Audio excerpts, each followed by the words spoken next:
right, let's check out some of the NHL news on Twitter.com. What? The Oilers, oh my God, what? That's one of the Taylor Hall trade is one of the biggest. What do you mean the Habs traded PK? Stop, who took Friedman's phone? Who took that? That's not real. That's not actually real. Let me see, that's not real. That's not, no way. No, what do you mean Stamkos is staying in Detroit? What is?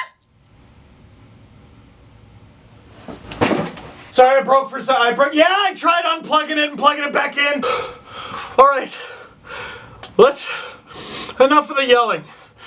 Let's talk about this for a second. This video can't be long. It can't be long. I'm going down to Puck Talks, and believe me, there will be some puck to talk about. So if you've been in a coma or like fell asleep from like 3:15 Eastern to 3:45, the hockey world imploded and exploded. There's just a black hole and everything's getting sucked into it, and a lot of people died. Okay, not that crazy, but a lot of fans are losing their minds.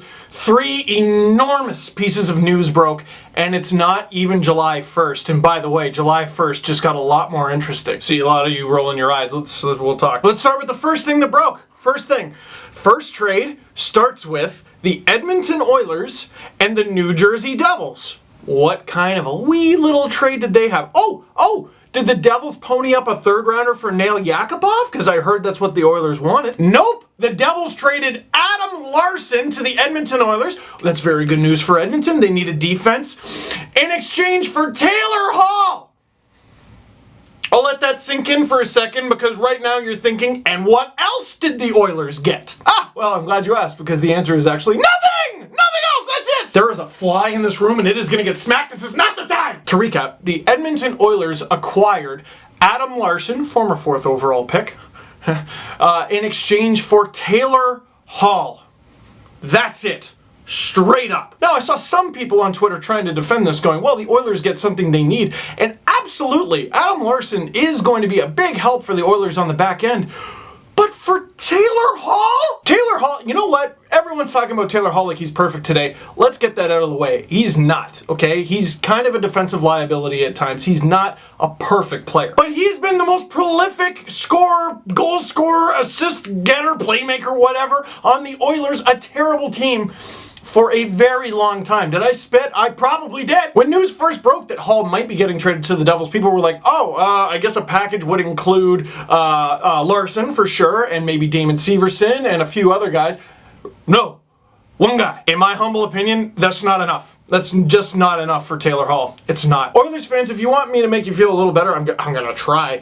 The Oilers must be very sure, pretty damn sure, that they're getting one of the big fish free agents, because otherwise, why would you do this? I would be fairly confident saying Milan Lucic is going to sign with the Oilers. He might not, but I never thought I'd see the day where I'm at a loss for words. So in that sense, you could say that the Oilers, got like Lucic and Larson in exchange for Hall. Boy. Still, how do you not get more for Taylor Hall? No one around the league, no one, not one GM, not one team had more to offer for Taylor Hall than Adam Larson. Nobody. Wow, okay, well that's enough blockbuster trades for the day. Nope! Montreal. Sit down. Get ready. The Montreal Canadiens traded PK Subban. I'm not making this up. This isn't one of those fake, I got you Twitter accounts, okay? The Montreal Canadiens traded PK Subban to the Nashville Predators in exchange for Shea Weber. That's it. Another straight up deal, 1-for-1. PK Subban going to the Nashville Predators in exchange for Shea Weber. I'm going to go ahead and check my phone before I continue, because I don't want to miss anything else. Now, I was fortunate enough to see every one of Canada's men's hockey games at the 2010 Olympics, except for one. I saw almost all of them, and Shea Weber, I thought, in my humble opinion, was Canada's best defenseman. He looked great. But the thing about that is that was 2010! He is good. Shea Weber is good. He may even be very good. He may even be great. PK Subban is a superstar! Oh, well, PK does this, and he gives the puck away, and he's not even that good defensively. Dude, have you seen the numbers on Shea Weber? I mean, numbers are just numbers. Analytics are just analytics. They're just a tool to help you analyze players. But there's a site that I really like called ownthepuck.blogspot.ca, and they have these things called hero charts. Not the be-all end-all of evaluating players, but I really like them. If you're not all that good at fancy stats, I am not. It's actually a really good site. Here is a comparison of PK against Shea Weber. As you can see, I mean, Shea Weber is an excellent point producer, great goal scorer. He racks up the assists. Subban does more. In terms of possession, I mean, just go ahead and look. Weber is not looking hot. I mean, forget all the numbers. Forget all of that. PK Subban donated $10 million to a hospital in Montreal. A lot of people were referring to that as his no trade clause. Yeah, I can't believe it. I really can't believe it. And by the way, if you own a fantasy team or you do fantasy hockey, I would just pick Subban possibly first overall. You want to talk about the angriest, most determined superstar player ever, probably playing with Roman Josi. Woohoo! Speaking of which, Shea Weber had Ryan Suter for a very long time. He had Roman Josi. I'm not sure if he had another defense partner for any extended period of time. Who is he going to play with in Montreal? Gonna riddle me that? And I guess I'll end the PK Weber stuff on this one. This is from the Montreal Canadiens Twitter account from June 23rd. I've never shopped PK. I've never done it, and I'm not doing it. Mark Bergevin. That was a week ago. Less than a week, actually. Now, just because he traded him doesn't mean he shopped him, but he traded him. And last but not least, the Steven Stamkos sweepstakes are over. Oh my goodness, which team did he choose? Go ahead and give me good news. He chose the Tampa Bay Lightning. He's staying in Tampa. Well, that was probably the least exciting option because there were rumors of Montreal, which can you imagine after this?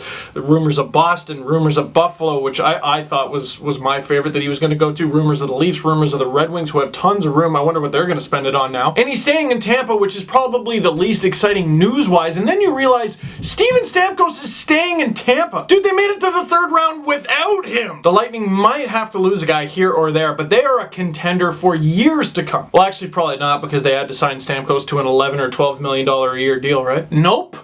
$8.5 million per. Now, part of the reason that's much lower than people expected, the Lightning could offer Stamkos something that no one else could unless they did a sign-in trade. An 8th year. That is still one heck of a haircut from what we thought was coming off. Didn't we all think Stamkos was going to make $10 million minimum? Dude, down goes Brown. I'm opening a new restaurant in Montreal called Shea, C-H-E-Z Weber. You bring us a gourmet steak and we give you back a hamburger that costs more. I'm afraid to put down my phone. Are you watching this on your phone?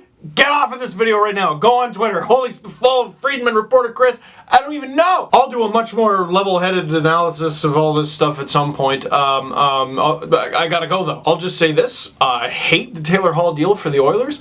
I hate the PK Subban trade for the Habs. And Stamkos, I mean, probably doing the smart thing if we're all being honest with it. Yeah, let's just be honest. Look, he could have been a hero in Toronto. Could have had a statue. And if I had wheels, I'd be a wagon. He took the team that's probably going to contend for the Stanley Cup for the next half decade at least. I don't blame him. So that is it for this one. Thank you very much for watching me scream. Click like if you like this video. Click subscribe if you really like it. Tell all your friends. Let me know what you thought of all the pandemonium down below. And what is next? What's next? That's the fun part. Because Stamkos could have been the dam holding up the free agency floodwaters. Now, roll up your pants.